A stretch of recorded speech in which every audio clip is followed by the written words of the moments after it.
Hello my dear students, हम यहाँ पर बात कर रहे हैं डायरेक्शनल डेरिवेटिव की। ओके, अगर हमको किसी फंक्शन फाई का डायरेक्शन डेरिवेटिव फाइंड करना है किसी डायरेक्शन डी के अलोंग, ओके, तो that is the component of gradient phi. अगर हम डायरेक्शन डेरिवेटिव का डेफिनेशन लिखें तो वो होगा कंपोनेंट, क्या लिखेंगे हम, component of del phi. Component of कौन लिखेगा, ऑफ भी हम ही लिखेंगे, ऑफ डेल फाई, और उल्टा डेल बनाना है तो del phi along along this D vector. Okay, तो इसके लिए हमारे पास में फॉर्मूला होता है, डायरेक्शन डेरिवेटिव को हम D dot D short form में लिखेंगे। डी डॉट डी का फॉर्मूला हमारे पास में होता है del phi dot D vector divided by magnitude of D. Okay, अगर ये फार्मूला आपको समझ में नहीं आता है तो हमारे कुछ प्रीवियस लेक्चर आपको देखना पड़ेंगे, तो ये आपको क्लियरली समझ में आ जाएगा। अब क्वेश्चन यहाँ पर गिवन है, find the directional derivative of this function phi, that is x square yz plus 4xz square at point 1 comma minus 2 comma 1 in the direction this 2i cap minus j cap minus 2k cap। Okay, इस direction में हमको मतलब this is equal to our D, ये हमारा D दे रखा है। क्या दे रखा है, डी। तो सबसे पहले हमको ग्रेडियंट फाई फाइंड करना पड़ेगा। तो हमारे पास में phi is equal to given है x square y z plus 4xz square. Okay, हमको पता है कि डेल फाई अगर हम देखें तो that is del phi by del x i के plus del phi by del y j के plus del phi by del z के। ओके, ये हमको मिलता है। अब हम सबसे पहले इसको x के रिस्पेक्ट में डिफरेंशिएट करके del phi by del X find करेंगे। जब x के रिस्पेक्ट में डिफरेंशिएट करेंगे तो y और z हमको कांस्टेंट लेना है। तो एक्स स्क्वायर का differentiation 2x Y Z as it is plus x का differentiation 1 Z square 4z square as it is. हमने z के रिस्पेक्ट x के रिस्पेक्ट में इसको डिफरेंशिएट किया। Now we are differentiating with respect to y। अब y के respect में हम डिफरेंशिएट करते हैं। y के रिस्पेक्ट में डिफरेंशिएट करने के लिए x z को हमको कांस्टेंट लेना है, तो दिस x स्क्वायर y का differentiation 1 z as it is. Okay, और यहाँ पर तो y है ही नहीं तो इक्वल टू 0 हो जाएगा। ओके, अब हम इसे z के रिस्पेक्ट में डिफरेंशिएट करेंगे तो del phi by del z is equal to क्या मिलेगा, जरा देखिए, del phi by del Z is equal to, इसको जेड के रिस्पेक्ट में करना है तो ये एक्स स्क्वायर वाई और जेड का differentiation 1 plus 4 X Z square का डिफरेंशिएशन 2z, क्योंकि यहाँ पर y और z को कांस्टेंट लेकर चलना है। ये सारी वैल्यूज आ गई, हम यहाँ पर सारे वैल्यू पुट करेंगे। Del phi is equal to हमको मिला x square y z plus 4x z square into i के plus x square z into j के plus x square y plus 8, it will become 8x z के। Okay, ये मिला हमको gradient, पर हमको फाइंड करना है 1 कॉमा माइनस 2 कॉमा 1 पर। ओके ओके, तो यहाँ पर हमने यहाँ पर डेल बाय डेल एक्स का वैल्यू थोड़ा सा गलत लिखा है, इसको हम करेक्ट कर लेते हैं। This del by del X, del phi by del X is equal to this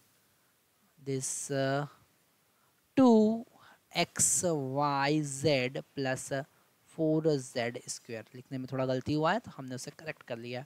अब हम यहाँ पर x equal to 1, okay, y equal to -2 और z इक्वल टू 1 पुट करेंगे तो ये फंक्शन डेल फाई हमको मिलेगा 2 इंटू एक्स का वैल्यू 1, y का वैल्यू -2, z का वैल्यू 1 प्लस 4 z का value 1 square, okay, into i के प्लस x का वैल्यू 1, z का वैल्यू भी 1, so x square will become 1 square will become 1 j के प्लस यहाँ पर x का वैल्यू 1, y का वैल्यू -2 प्लस 8, x का वैल्यू 1 और z का वैल्यू भी 1 के।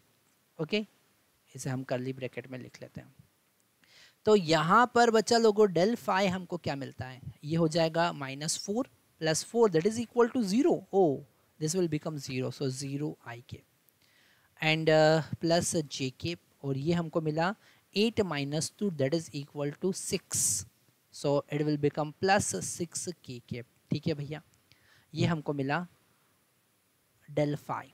अब हमको यहाँ पर डी वेक्टर क्या गिवन है, सो अब हमको फाइंड करना है डायरेक्शन डेरिवेटिव. हमने ग्रेडियंट फाइंड किया, हमारे पास में डी वेक्टर कहाँ गिवन है, डी वेक्टर गिवन है. हम थोड़ा सा कलर चेंज कर लेते ताकि थोड़ा सा हमको क्लियरली समझ में आ जाए. 2i cap minus J cap minus 2k cap, this is our D vector. क्या है D vector, this D vector is equal to, है ना, इस फाई को थोड़ा सा हम ऊपर लिख लेते हैं ताकि हमारे पास स्पेस मिल जाएगा.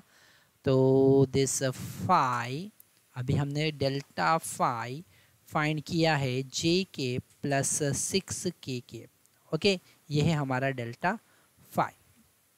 डी वेक्टर हमारे पास में गिवन है, this D vector is equal to, this D vector is equal to 2i cap minus J cap minus 2k cap. Okay, इसका मैग्नीट्यूड भी हमको फाइंड करना रहेगा क्योंकि फार्मूले में मैग्नीट्यूड की भी रिक्वायरमेंट है. तो दिस डी का magnitude that is equal to 2 square plus -1 square that is equal to 1 minus 2 square that is equal to 4. So finally 4 plus 1 plus 4 that is equal to 9. So ultimate you are getting 3. तो यहाँ पर हमको 3 मिलेगा. ये छोटे छोटे calculation आप बड़े इजीली समझ सकते हैं. अब हमको फाइंड करना है डायरेक्शन डेरिवेटिव. क्या फाइंड करना है, direction derivative that is equal to del phi dot D vector divided by D.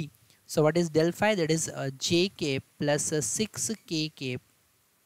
And what is d vector, this d vector is equal to 2i cap minus j cap minus 2k cap divided by what is the magnitude of d, that is equal to 3. So finally we are getting this direction derivative 1 into 2 that is equal to 2.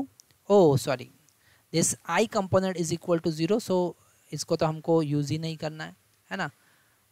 j into j, so it is -1. 1 into -1 that is equal to -1. 6 into -2 that is equal to -12 divided by 3. -12 divided by 3, or it will become -13 divided by 3.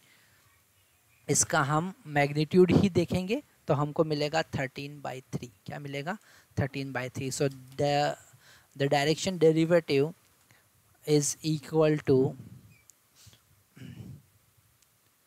13/3. Okay, इसका एक और part हमको देखना है, the greatest rate of increase of phi. Okay, तो हमको ये पता है कि ग्रेटेस्ट रेट मतलब कि डायरेक्शन डेरिवेटिव. तो डायरेक्शन डेरिवेटिव का मैग्नीट्यूड डेल्टा फाई का जो मैग्नीट्यूड होगा वही ग्रेटेस्ट रेट होगा. तो डेल्टा फाई हमारे पास में ये आया था, इसे हम हाईलाइट भी कर सकते हैं. हम इसे हाईलाइट कर लेते हैं. डेल्टा फाई हमारे पास में, तो इसका मैग्नीट्यूड क्या होगा, इसका मैग्नीट्यूड 1 + 36, रूट 1 + 36. ओके, क्या होगा, root 1 + 36 that is equal to root 37. Okay, इसका मैग्नीट्यूड आपको निकालना, that is the greatest rate of increasing of phi. Okay, तो हमको यहाँ पर बेसिक कॉन्सेप्ट समझ में आया. हमको समझ में आया कि डायरेक्शन डेरिवेटिव कैसे फाइंड करना है. हमको ये सब समझ में आया कि ग्रेटेस्ट रेट ऑफ इंक्रीमेंट क्या होता है, किस डायरेक्शन में होता है, और इसका वैल्यू कैसे फाइंड करेंगे. नेक्स्ट लेक्चर में हम इससे रिलेटेड और इंटरेस्टिंग कॉन्सेप्ट देखने वाले हैं, तो आपको आगे के लेक्चर मिस नहीं करना है. Thank you very much.